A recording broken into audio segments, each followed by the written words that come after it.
Giannis and hits, plus the foul.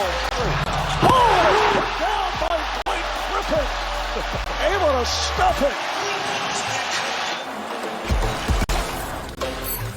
39-point loss in Game 2, the Brooklyn Nets over the Milwaukee Bucks. It's the second largest loss in Bucks playoff history and the largest win in Nets playoff history. Chris Miles here with Earl Watson and Sam Mitchell. Also, the Nets set a postseason record with 21 made threes in these first two games. The Bucks have hit a grand total of 22 threes. But Earl, you noticed something very early on in this game that was pretty telling. I think Coach Mitchell will agree with me.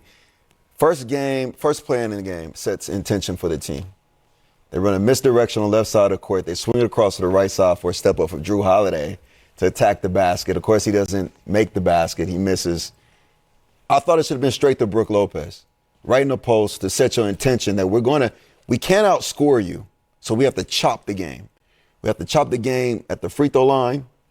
Coaches can chop the game by using all their timeouts, even if there's too many too soon. And we have to stay close with little hitters and counters. And coming out of timeouts, which we call ATOs, we have to change up our defense to throw off your set. We have to find ways to battle many battles in this game. Because if you let it flow, Coach, the Bucks beyond the three were a minus 39. They're not going to outscore them or shoot them. Not going to outshoot. The team is too talented.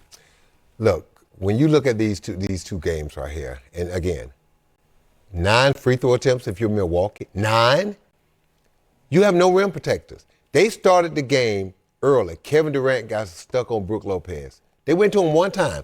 Brook Lopez just reeled into the lane, little easy jump hook, boom, no resistance.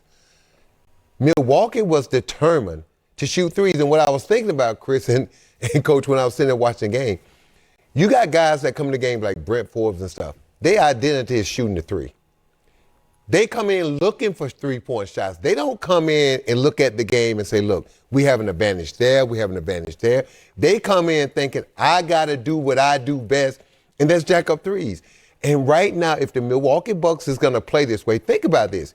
Kyrie Irving and Kevin Durant at one point at the start of the second quarter was sitting on the bench. Brooklyn had 5 guys on the floor. I couldn't tell you the name of 3 of them. All right? They had 5 guys. And I'm sitting here watching the game and saying, Drew Holiday, Giannis, and Chris Middleton on the floor. And they're getting beat without Durant and Kyrie Irving on the floor. Brooklyn won every quarter in this game tonight. Every quarter. Milwaukee never had a chance. So, Coach, we sit up here and we talk about game plans and what one team has to do. But if you're not going to take advantage of a huge size advantage, and then Brooklyn is not going to fight you when you drive to the basket. They're not going to give any resistance on post-ups. If you're going to allow and play and think you're going to run up and down the coach, to your point, Coach, and outshoot this Brooklyn team, then this is going to be over fast because I've never seen a game with 2 teams. We've been anticipating this matchup for so long, waiting for this. And it has been a huge disappointment thus far. I mean, you're watching the game and you just can't believe what you're watching. Well, season low, 86 points for the Milwaukee Bucks. I guess Brooklyn Nets did play some defense here in Game 2. Steve, what the decision to start Brown, was that basically to get your best defensive lineup out there? And how do you feel like he and Griffin set the tone against Middleton and Giannis in the first half? Yeah, like I said, they really came out and played well to start the game. A lot of energy, a lot of fight, and Blake's been playing very well and doing all the little things, and we know Bruce does that as well. So just their energy and fight, I think, was fantastic. It's contagious, and I thought the whole group really performed well out the gates. Alex Schiffer with The Athletic. Hey, Steve, you said a couple months ago how there were certain guards that would laugh you out of the gym if you asked them to screen the way Bruce does for you guys. I mean, he seemed to cause the Bucks defense a lot of problems with that. Just can you kind of speak to what his impact was on that tonight? Yeah, it's a rare skill for a guard to screen and roll like that. He's quick, he's smart. He screens and he also gets in and out quickly, so he makes it very difficult to defend because of his pace. And then when he does get the ball, he's really skilled at rolling and making a play or drawing the defense and passing to his teammates. So it's really unique to have a guard be able to pick that up and do it so well and almost seamlessly. He did it from day one when we asked him to do that. Almost naturally, so it's very. It's valuable and it's impressive, and he's just been a really great piece for us. Christian Winfield with the New York Daily News. Coach, when you think of the teams most likely to come out of the East, there's obviously you guys, there's Philly, and there's Milwaukee. To beat another team that is obviously hoping to compete for a championship, to beat them by 39 tonight. Do you bask in that satisfaction at all, or do you balance that by remembering that you guys have to go on the road and win 2 there as well? Yeah, no, it's whether you win by 2 or you win by 25, it's just one game. We held home court. We performed well in the 2 games. For our group, we want to keep growing, keep getting better. We're still very new to one another, and so we can continue to refine and improve. And we'll go and try to keep improving in Milwaukee. Brian Lewis with the New York Post. Hey, Steve. Giannis averaged almost 40 against you in the regular season. I'm curious, in your mind, the 2 or 3 biggest factors in being able to hold him defensively and not let him basically break the whole game plan? Well, I think we've just competed. You could talk about schemes and all that stuff, but really our fight and our level of competition, guys being locked in, being aware of the game plan, and being able to take care of details has been outstanding, and it's got to continue. It's even got to improve. They're gonna raise their level, and we got to raise ours as well. Steve Lichtenstein with WFAN. Hey, Steve, that ferocity that you just mentioned, is that just a matter of turning on the switch, knowing the opponent, or do you think it's a little bit about continuity, playing together?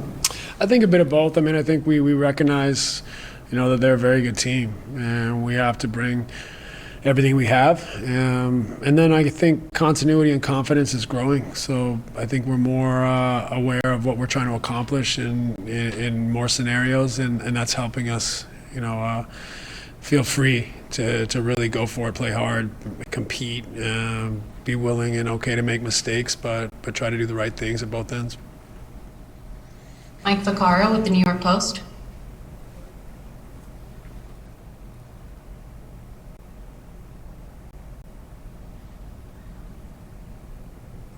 Mike, you're on mute. Can you hear me now? Sorry. Yeah. Yep. Steve, obviously you sat here and answered 1,000 questions from us about defense all season long. What does it mean to you to walk off the court and see that number on, under the Bucks? I realize there's a lot of mitigating circumstances to why it's that number of blowout, but that's got to be satisfying to you, I would think. Yeah, of course. The guys have worked hard at it this year, trying to find, our best kind of level defensively, what works for us, how we can refine and improve it. Tonight was exceptional, but our defense has been pretty solid throughout the playoffs. So it's something, though, that we're proud of, but we got to always feel like underdogs down there and play with that heart and connectivity to do everything we can to kind of overcome some of the disadvantages we have in size and whatnot. So great effort tonight. We're growing, we're improving at that end of the floor, and it's important for us to continue to feel the need for growth down there. Surat Sohi with The Ringer. Hey, Steve, I was just wondering what your thoughts were on why your guys' offense seems like it is chugging along no matter who it is that's on the court.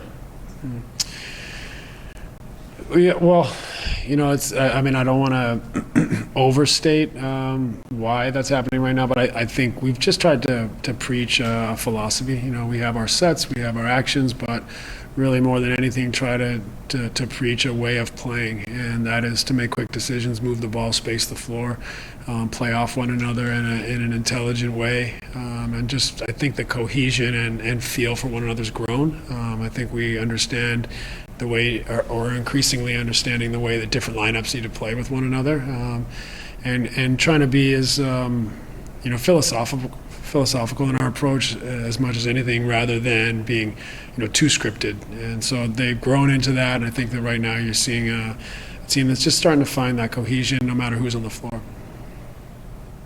Stephen Bondi with the New York Daily News.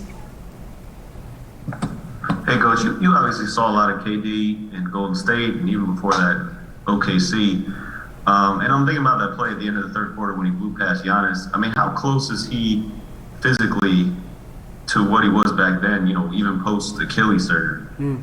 Yeah, I mean, it's really hard to tell the difference. He's not only executing at that level, but he's able to play the minutes and able to sustain such a high level of efficiency. So it's hard to say that he has any dip at this point. And his game's picked up as we go. He's gotten, I think, more reps, more comfort, and especially defensively and on the boards and some of the things that, when you're a player that hasn't played for a long time and you're a scorer like that, you're going to focus on trying to get that back first. And so he did that, and then he started to pick up the other parts of his game. And so he's, it's very difficult to distinguish, him now opposed to before the surgery. Thanks so much, Coach. We appreciate it. Thanks. Good night, everyone. Thanks, Steve.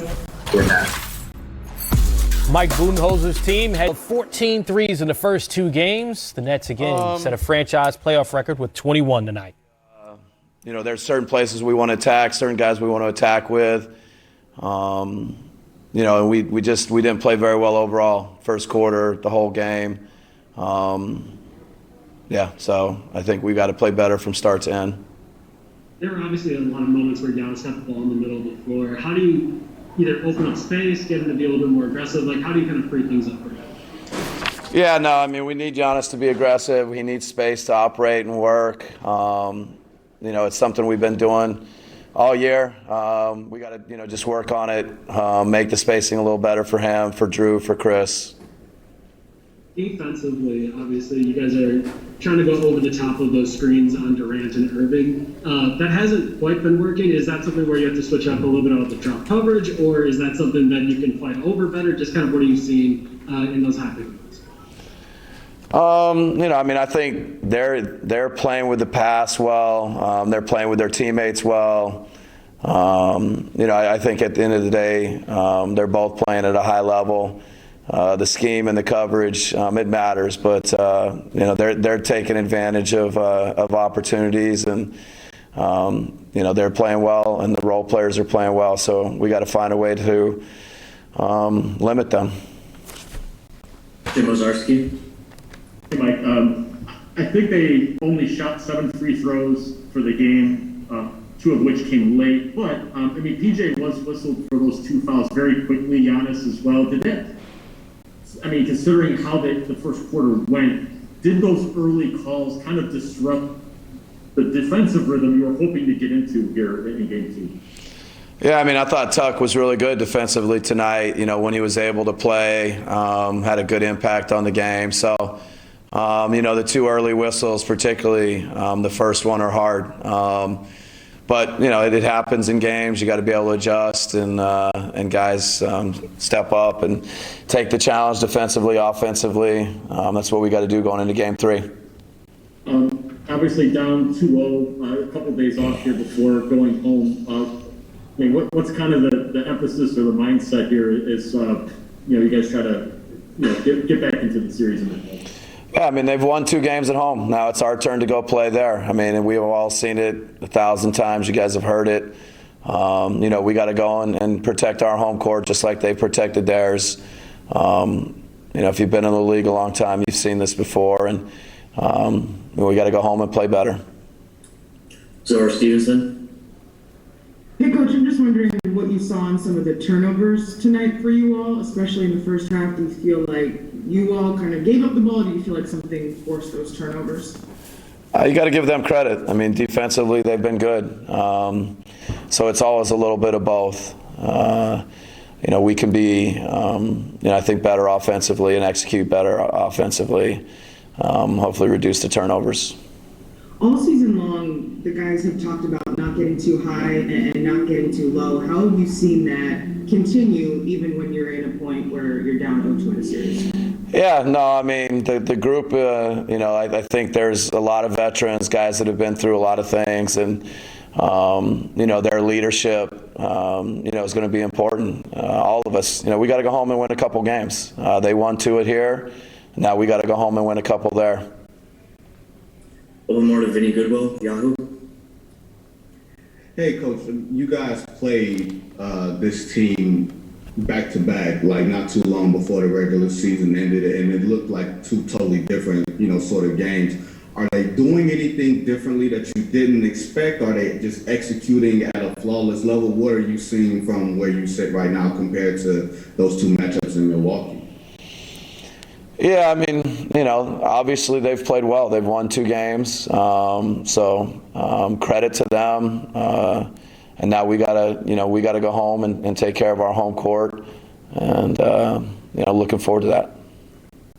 A loss like this can sort of stick with a team emotionally, and Zoe just asked you about that. What was the team's sort of mental state in the locker room after the game? Do you think this is something that's going to stick with them? Does a loss like this have to hurt more than maybe a traditional sort of game 2 we're down 0-2 loss? How do you want this team to feel and react? No, I mean whether you get beat by a point or by 40, you got to be ready for game 3. You got to have a short-term memory. You got to get yourself ready, understand what we need to do to go home and win game 3. So I think the locker room, there's a lot of great leadership in there, and the guys will respond appropriately. All right, thanks, bud. All right, thank you, guys. Kevin Durant dropped 32 in Game 2.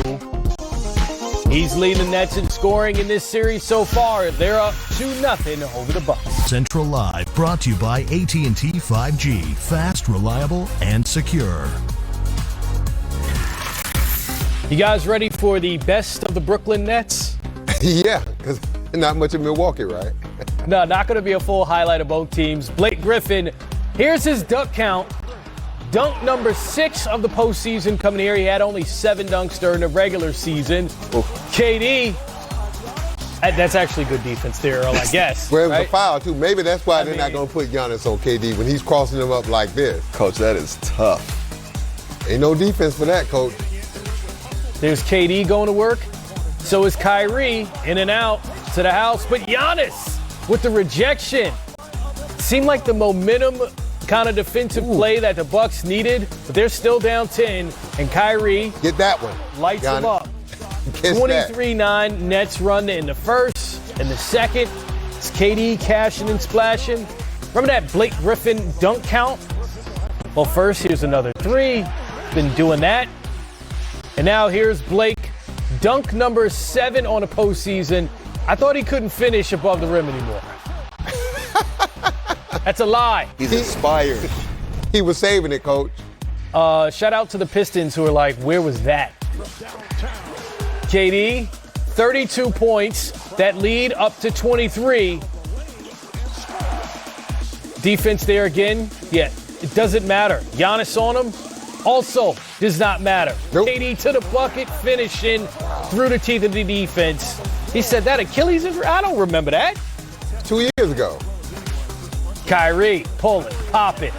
That's a 33-point lead. The Nets win it by 39. It's the largest playoff victory in franchise history. It's the second worst loss in playoff franchise history for the Bucks. And also, 21 threes made by Brooklyn is also a new playoff record. And then the 86 points by the Bucks, their lowest total on the season. Playoff record too, right? No, just the lowest total on the season. There's a lot of records there, but here's the thing, Sam. This is the worst or most inopportune time to have your season low in points. Yeah, it is. And this is another tough loss right here. After game 1 loss, you come back like this, and this game was over the first quarter. Milwaukee didn't win a quarter. So if you're the Bucks, you got to go home. And it's easy to say we got to go home and take care of business and win 2 games. No, you got to win 1 game. And that's game 3, because we already know if you lose game 3, it is over. So the pressure's on Milwaukee. I don't think Brooklyn's going to feel it because KD, Kyrie Irving, Blake Griffin, these guys are used to these moments. They're used to these situations. They understand that Milwaukee's back against the wall. They're going to come out and play their best quarter to start. But Brooklyn also realizes if you're going to continue to use this kind of game plan against us and let us play this free and open, Coach, to your point, and not chop the game up into sections, this is going to be a short series. You have to be disruptive. And what I mean by that, you have to have a new offensive strategy. You have to have a new defensive strategy because you have to give hope to your team, because if you don't, the team will lose faith in you in the locker room. And then lastly, Coach, I will be sitting with my analytical team. It's like, this is when I need you. I don't need you to tell me where to shoot from. I need you to tell me where they are inefficient from. Exactly. Where is Katie? That shot chart had everything going to the right. What is it at for the season? Why is he not going left? And then you have things like off one dribble, two dribbles. When he passing it, what is the efficiency for assists? Where's that shot coming from? Because players have rhythms and they have habits. But with the ball, Katie and Kyrie, they're non-pattern players. You can't disrupt those rhythm and habits. But maybe you can disrupt their location of where that happens. And you better pray that you have an opportunity to stay in the game, because one blow in the first quarter and the second quarter of the next game could take complete confidence away. Absolutely. Sam, isn't there someone you want to say congratulations to? I got to say congratulations to my son, Miles, 9 years old, pitched his first no-hitter today and struck out 15 in the process. Congratulations, son. Just like Pops. Just like the Brooklyn Nets hitting home runs all over the Milwaukee Bucks. Here's Joe Harris. He's at the podium. Defensive. We all know you could score, but how does a defensive performance like that leave you feeling? Yeah, obviously we feel pretty good just after two, I felt like super sound efforts where we executed the game plan. We were sacrificing for one another, especially on the defensive end. It seemed like we were closing a lot of the gaps. So just the level of intensity and attention to detail, especially on the defensive end, probably some of the best, possessions, quarters that we've had all season. Thank you. Christian Winfield with the New York Daily News. Hey, what's going on, Joe? I'm wondering if, as the competition gets stronger, as you go deeper into the playoffs, if you look at some of these teams that you're playing as kind of a barometer or a measuring stick for where you guys are, and to beat them by, I think it's 39 tonight, just how do you guys feel after a win like this? We obviously feel good, but at the same time, we know that, there's still a lot of basketball to be played. Now the whole mindset is not to be complacent or relax. It's to have the same level of focus and preparation going into Game 3. It's going to be a tough environment in Milwaukee. We know that they are definitely going to play a lot better than they did these last two games here in Brooklyn. And our attention to detail, our focus, all of that has to remain the same going into Game 3. Greg Logan with Newsday. Joe, how do you guys explain the elevation of defensive effort? Is it scheme? Is it just effort? Or what are you guys doing to play such improved defense compared to the regular season? I think a lot of it is effort, just a level of continuity where, I think as the season has gone on, we've improved on the defensive end, and that's just, just the ability to play off of one another. We've always kind of been able to do that offensively just because of the level of talent we have, but defense is, it takes time to get familiar with one another and piece it together where, everybody's playing so in sync that you're covering for each other. And, that combined with the fact that, high level of intensity, high level of preparation, and you have defensive efforts like tonight. Tom Dowd with BrooklynNets.com. Hey, Joe, this was the historic offense during the regular season, and it feels like you guys have somehow kicked it up another level. What have you seen from you guys being able to even find another gear there? I think, honestly, a lot of the defensive possessions turn into really good offensive possessions. When we were able to get a stop and get out in transition, we're efficient when we're in the half court, but we're even more efficient when we're able to get out in transition. Surat Sohi with The Ringer.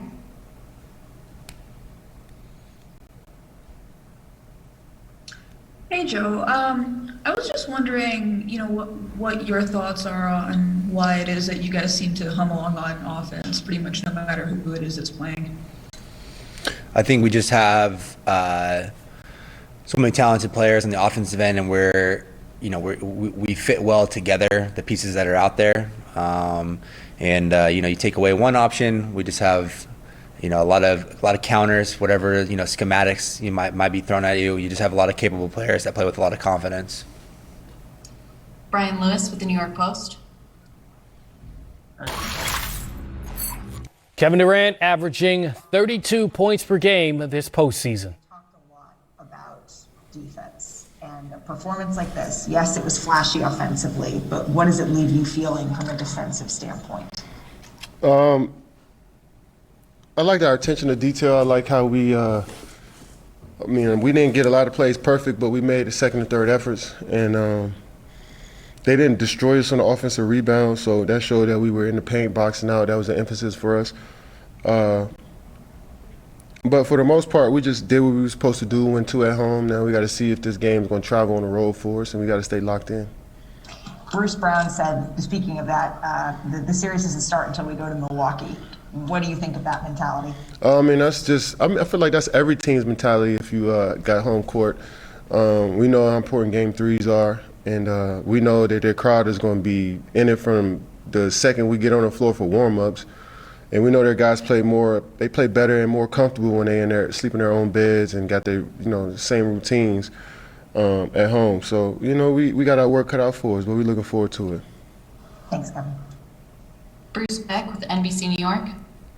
Kevin, do you think your intensity is contagious because this entire team looks like they're playing with a laser focus right now? Yeah, you got to credit that to the coaching staff. They do a good job of keeping us focused in shooting rounds and practices and not letting us slip for a second on, game plan, practicing. It's been that way, whenever we get a chance to practice this whole season. So you got to credit the coaches for keeping us locked in, and then I try to help them out when we in the locker room by ourselves and trying to, tell guys what I see and vice versa. Everybody just got an open dialogue out there and what they see, and we just try to correct it and follow the game plan.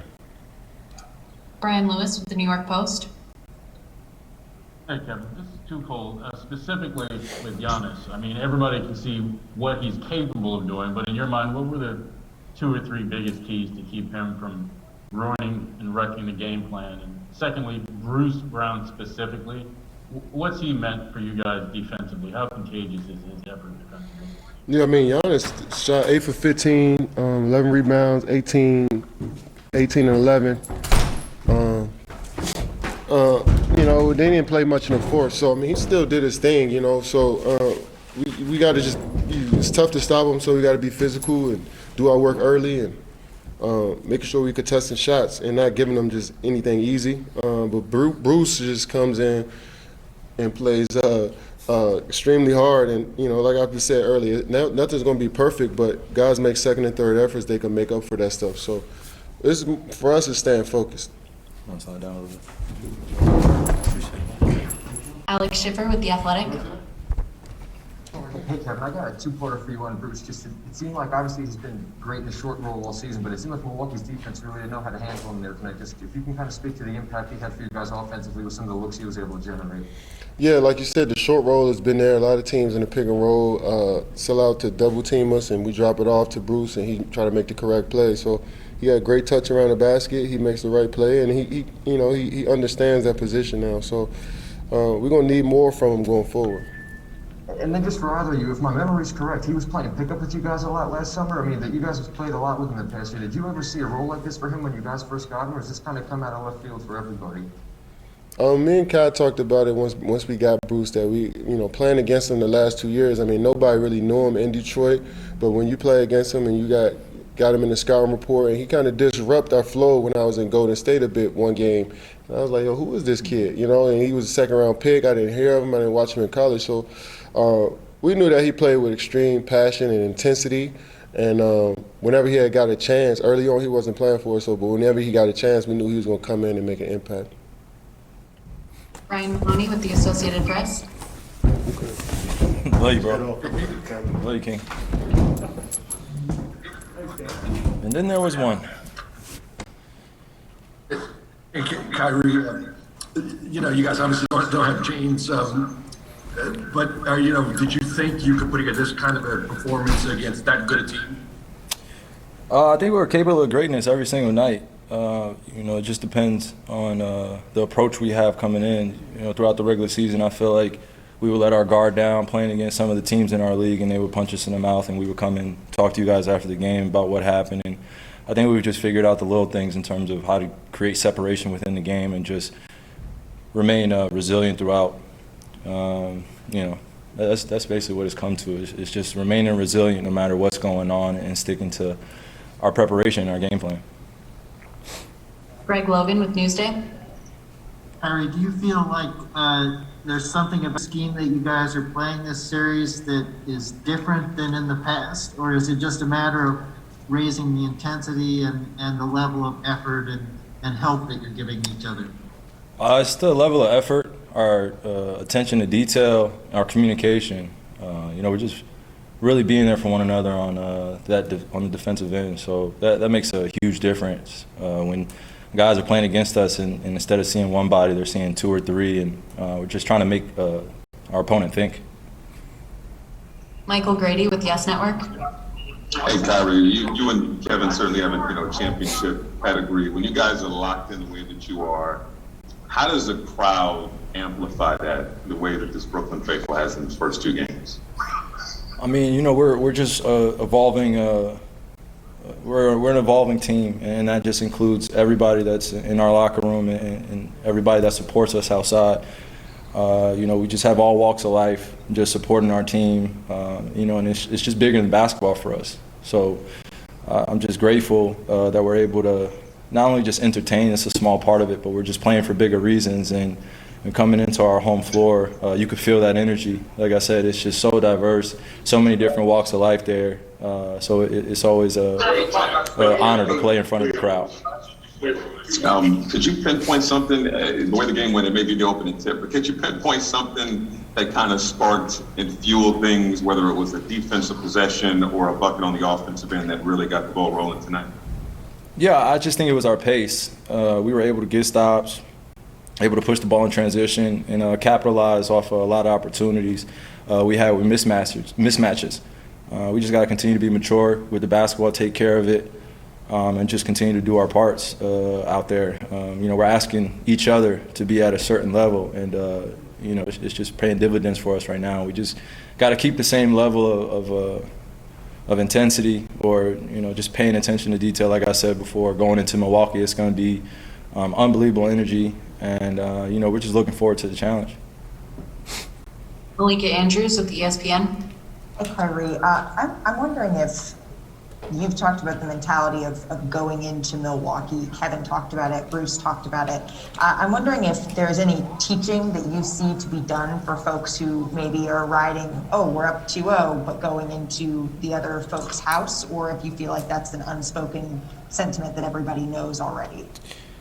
I mean, it's the nature of basketball at this level. Being in the playoffs, understanding that the home crowd, it does make a difference. And people play a lot more comfortable when they're at home. They're able to see their families, they're able to prepare, they're able to get the shots in, they're able to weight lift, they're able to do the little things that keeps them in their routine or comfortable. So we just want to come in and just break their rhythm a little bit, understand that the runs are going to happen. They're on their home floor. Those guys are looking for a response game, and we just got to be prepared. It's simple. The fans aren't going to come on the court and block anybody's shots or do anything, but they're going to be loud, and that makes a difference in our communication. So we just got to make sure doing those little things. Thank you. Barbara Barker with Newsday. Yeah, Kyrie, on the first possession, you came down and hit that three. How important personally did you think it was, considering the way the last game started with kind of a gasp, for you to start this game, and make a statement about where it was going? Well, honestly, I was just trying to start off the game with a good shot. It was good contest, from Giannis. But I just think, when we're getting the game started and we run a play that's designed for me to be aggressive, I'm just doing what I'm asked to do. Ian O'Connor with the New York Post. Yeah, Kyrie, your head coach just said that he sees no difference in the way Kevin is playing now as opposed to before his surgery. I'm curious if you agree with that assessment, and if so, what specifically impresses you about the way Kevin is playing right now? He's just letting the game come to him, and he's playing it so effortlessly, and we're so used to seeing Kevin do that. So, wherever you put him in the ranking of the best players ever, or the best players playing our game, whatever, for us as historians of the game that we are in terms of the culture that we protect here, in terms of brotherhood and the respect we have, we're just seeing him just continue to get better. And I know that sounds crazy, but it's just slow for him. The game is so slow. He's able to get to his spot and raise up over anyone. And when you have a 6'11" or 7-footer doing those special things, it kind of eases the possessions for us. And when you're able to do that, then it creates some problems for the opposition because now they're playing on the heels. Bruce Beck with NBC New York. Kyrie, you talked about the team effort on the defensive end. I just wanted to get your thoughts on the unselfishness and selflessness of your team on the offensive end tonight. 27 assists, 36 points in the first quarter, 65 in the first half. Yeah, that's how you play the game the right way. We're very special individually, but the selflessness, which you're referring to, is really what creates the difference. Defense is going to win us games down the stretch, but offensively playing the right way and trusting one another is those little plays that make the difference towards the end of the game, where we don't have to go for it all right then and there wherever the score is. So, like I said, this team, we've grown so much and we continue to do so. Obviously, we're missing James, and we're just filling in the pieces for him. Thanks so much, Kyrie. We appreciate it. Kevin Durant, Kyrie Irving combined to score 54 points in Game 1 and 54 points in Game 2. Look at it. Deja vu all over again. 125-86, the win in Game 2.